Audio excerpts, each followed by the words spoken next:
मजदूरों के, गरीबों के मुद्दे हमेशा रहे हैं। सरकारें बदलती रही, सरकारें नई बनी, पुरानी रही, लेकिन मजदूरों के, गरीबों के मुद्दे वो वहीं पर खड़े हैं।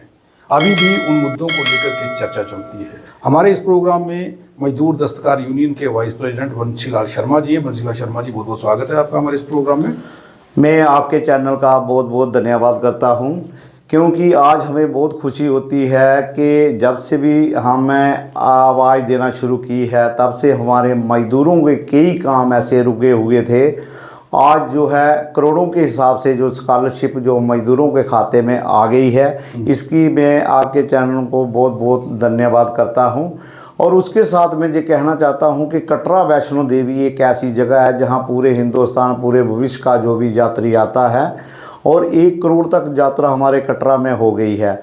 मगर हमें बहुत दुख के साथ कहना पड़ता है कि हमारे जो मजदूरों के लिए जो सराहें बनी थी 2007 को तैयार हुई थी, उसके बाद कोई ऐसा अधिकारी आया था, उसने जो सराह है वो जो सीआरपी वालों को दे दी। सीआरपी वाले भी हमारे भाई हैं, ऐसी बात नहीं है। 2005 से हमने यूनियन में काम करना शुरू किया था, आज 20 साल हो गए हैं हमने मांग करते हुए, मगर हमें जो सराहें थी हमारे मजदूरों की, वो सराहें जो हमें आज तक नहीं मिली है। हमने कोई भी डिपार्टमेंट जो है वो नहीं छोड़ा है, हर डिपार्टमेंट को हमने चिट्ठियां वगैरह, मेमोरेंडम जो भी है, लेबर कमीशन है या सीओ साहब हैं, इन तक का हमने आवाज़ पहुँचाई। हमें इस समय पूरी उम्मीद है कि जो नई सरकार आई है, एलजी साहब में हम उनसे हाथ जोड़कर यही विनती करते हैं कि कटरा एक ऐसा स्टेशन है, 1 करोड़ तक यात्रा जो है साल की आती है, मगर जो 2-3 महीने पीछे गुजरे हैं, हमारा मजदूर रोता कलाता था, इतनी मंदी मार्केट हो गई थी।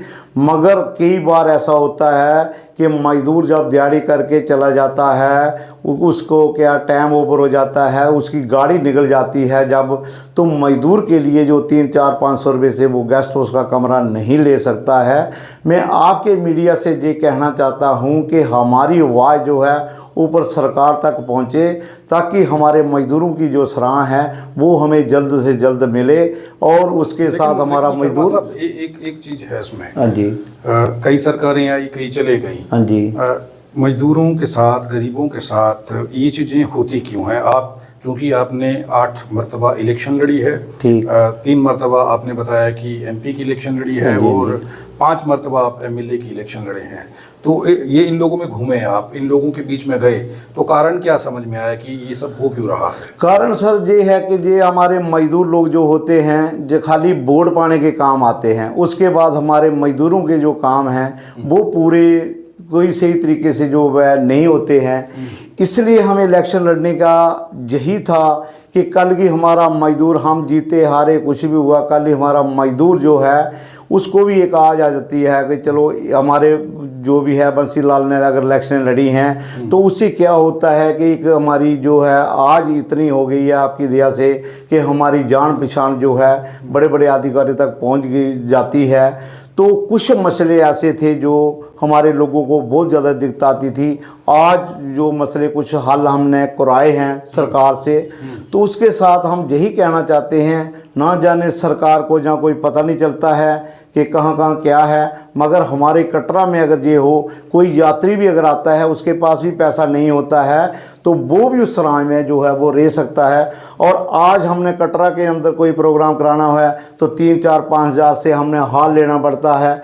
और हमारे पास जो मजदूर लोग होते हैं, हमारे पास क्या होता है, बस वही यही होता है कि एक दुआ होती है, एक बात दुआ होती है। अगर कोई अच्छा काम करे तो हमारे मजदूर जो है उसको दुआएं देते हैं कि ये बहुत अच्छा है। तो मैं यही कहना चाहता हूँ आपके मीडिया के माध्यम में कि हमारी आवाज़ अगर ये सुन रहे हैं तो हमारी सराहें बनी है। अगर आप सीआरपी वालों से नहीं खाली करा सकते हैं तो और भी बहुत जगह है, उसके हमें जो है सराहें बनाई दी जाए। इस समय मजदूर खड़े होने के लिए कोई जगह नहीं है।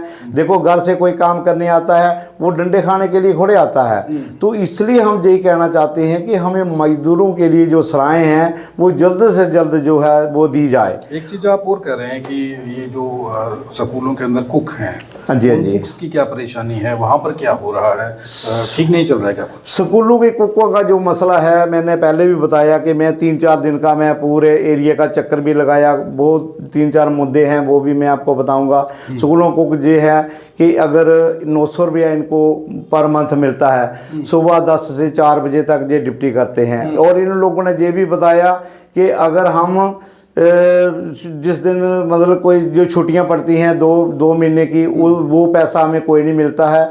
मैं सरकार जी से एक अपील करना चाहता हूं कि इन लोगों को जो है तनख्वाह जो है वो बढ़ाई जाए, इन लोगों को पक्का किया जाए, इन लोगों के जो मसले हैं वो जल्द से जल्द हल किए जाएं। कुछ लोगों ने ज़मीनें दी थी, कुछ ने कमरे किराए पर दिए हैं, मगर आज तक सरकार ने कोई टस का मस नहीं किया। आज एक सिलेंडर भी लेना होगा, वो भी 1000-1200 है। जो सुबह से शाम तक जो भी रोटियां बनाते हैं, जहाँ बच्चों को खिलाते हैं, बर्तन साफ सफाई करते हैं, 900 से इनका गुजारा नहीं होता है। ये भी सरकार जो है मसला जल्द से जल्द जो है वो हल करे। मजदूर 600 रुपया दिहाड़ी ले रहा है बाहर। हाँ जी, हाँ जी। उनको 900 रुपया महीने का मिल रहा है जनाब। महीने का सर। घर का गुजर बसर फिर कैसे कर पा रहे हैं? वो सर बहुत है, रोते कलाते हैं। अभी कल परसों भी हमारी एक मीटिंग भी हुई थी और लोगों ने भी कहा कि ये भी लोग भी हड़ताल पर जा रहे हैं। हमें पूरी उम्मीद है कि असेंबली जो लगी है इसके ऊपर इनका मसला जो है वो जल्द से जल्द हो जाए। और तीसरा मसला हमारा ये है कि मनरेगा की जो दिहाड़ी सरकार ने रखी है 200 कुछ रुपये है। हम सरकार जी से ये अपील करना चाहते हैं कि ये दिहाड़ी 500 रुपये हो। जिन लोगों के भी नरेगा के कार्ड बने हैं उनको 100 दिन का रोजगार जो है वो दिया जाए, क्योंकि इन लोगों को जो है बहुत ज़्यादा दिक्कत है।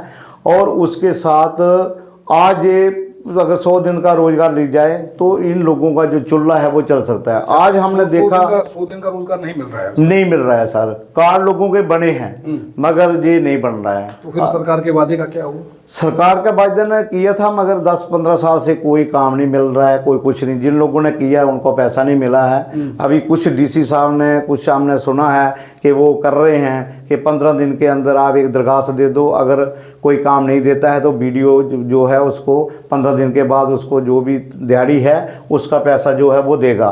तो मैं ये कहता हूँ कि पूरे हमारे लग जाएगा वो पैसा लेने में? वो मतलब 15 दिन के अंदर अगर वीडियो काम नहीं देता है तो ये पैसा देंगे। मगर अभी ये सुना है हमने, अभी ये पता नहीं लागू हुआ या नहीं हुआ। उसके साथ ये है सर कि जो हमारे ये लोग हैं ये बहुत ज़्यादा परेशान हैं। और उसके साथ हमारे जो लोगों की जो पेंशन टूट गई है, बुजुर्गों की, रोते हैं कलाते हैं। एक परिवार होता है 4, उसके कुंबे बन गए हैं, राशन कार्ड नहीं बन रहे हैं। उसके साथ बीपीएल का सरबा नहीं है। बीपीएल उन लोगों के बने हैं जो बहुत बड़े बड़े हाई लेवल पे हैं, और जो गरीब आदमी हैं वो ना कोई स्कीम के हकदार है ना कुछ है। हमने कई बार सरकार को कहा कि उनके घरों में प्लेटां लाओ, जहाँ उनकी इंक्वायरी करो वे कौन बीपीएल में आता है कौन नहीं आता है। हमारे गरीब लोगों का जो हक है वो मारा जा रहा है।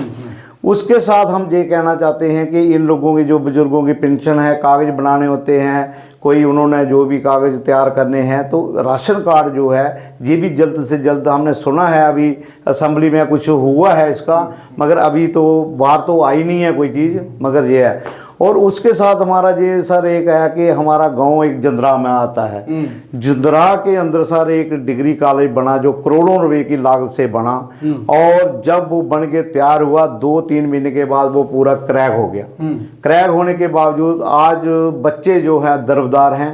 हाई सेकेंडरी स्कूल जंदरा में है मगर उधर भी जो है स्टाफ पूरा नहीं है, बच्चे को बहुत ज़्यादा परेशानी है। उसके साथ हमारा बना कब ये जो आप बता रहे हैं डिग्री कॉलेज कब बना ये सर अभी हो गए कोई 8-9 साल हो गए बने हुए। 9 साल में वो टूटने की कगार पर आ गया। वो टूटने के कारण वो 3-4 महीने के बाद ही वो जगह बैठ गई, पता नहीं क्या हुआ, पूरी दरेड़ा आ गई। जो सारा कोई भी है वो भी गवर्नमेंट का बहुत खर्चा। जिस ठेकेदार ने बनाया था यहाँ कितनी लागत से वो बना, कितना ये 12.5 करोड़ रुपया लगा था सर। 12.5 करोड़ रुपया। 12.5 करोड़। मगर आज भी आप देख रहते हैं उसकी बड़ी बुरी दिशा हो गई है। हम फिर सरकार से ये कहना चाहते हैं कि आप जहाँ पर कोई ना कोई रिपेयर करें, उसको कोई मुआयना करें, ताकि हमारे बच्चे, उधमपुर भी दूर पड़ता है, जम्मू भी दूर पड़ता है, ये मसला हमारा हो जाए। और उसके साथ एक ये मसला है सर हमारा कि जो हॉस्पिटल है MBBS की एक डॉक्टर की पोस्ट है, 15-20 साल से वहाँ पर डॉक्टर नहीं गया है जंदरा में। 15-20 साल से डॉक्टर नहीं है। 15 जो MBBS की पोस्ट थी जिसकी। और उसके बाद हमारे जो तहसीलदार थे डंसाल के ध्रुव गुप्ता जी, उन्होंने 10 कनाल जगह जो है वो अलॉटमेंट की थी हॉस्पिटल के लिए। मगर वो फाइल हमारे डीसी जम्मू साहब के पास पड़ी है, डायरेक्टर जम्मू के पास पड़ी है, मगर हॉस्पिटल का काम जो है वो नहीं लग रहा है। हम यही कहना चाहते हैं आपके माध्यम से कि जहाँ तक आवाज़ पहुँचे कि वो ऑर्डर जो है बीएमओ को दें, बीएमओ आगे भी ठेकेदार जो भी है वो हमारी जो बिल्डिंग हॉस्पिटल वाली है वो बन जाए। उसके साथ हमारा सर ये है कि 14 पंचायतें हैं जहाँ 50-60 हज़ार की आबादी है। पिछली बार जब आज से 10-12 साल पहले बहुत धरने प्रदर्शन हुए थे, 1 महीना तक धरना प्रदर्शन होते रहे थे।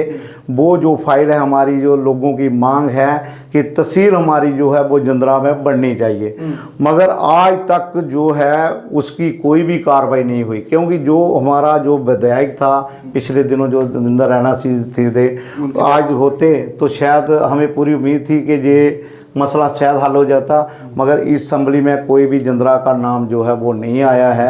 जिंद्रा की जो 50-60 हज़ार आबादी है, क्योंकि हमने पिछली बार जो एमपी का इलेक्शन लड़ा, लोगों ने भी हमें कहा कि हमारी आवाज़ जो है बजाओ। हमें पूरी उम्मीद है कि आपके चैनल के माध्यम से ये सेक्रेटरी तक हमारी आवाज़ पहुँचे।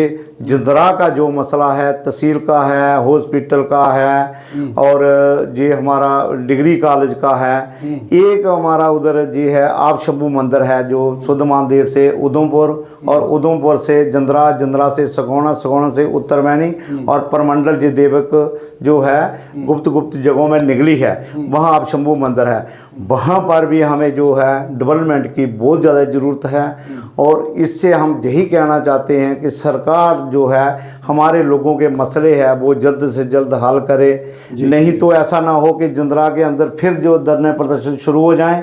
क्योंकि हम चीफ मिनिस्टर साहब और एलजी साहब जिससे भी ये अपील करना चाहते हैं कि जिंद्रा के अंदर एक जो है कोई ऐसा कैंप जो है जनता दरबार में लगाया जाए, हमारे लोगों की आवाज़ जो है वो सुनी जाए। जी, तो आज बंसीलाल शर्मा मजदूर दस्तकार यूनियन के वाइस प्रेसिडेंट हमारे ऑफिस में आए हैं। कितने सारे मुद्दे गिना दिए, एजुकेशन से लेकर हॉस्पिटलों की हालत क्या है, इलाके की हालत क्या है, हज़ारों की संख्या में लोग त्राही कर रहे हैं, लोग परेशान हैं, लेकिन सरकार को ये दिखाई क्यों नहीं देता।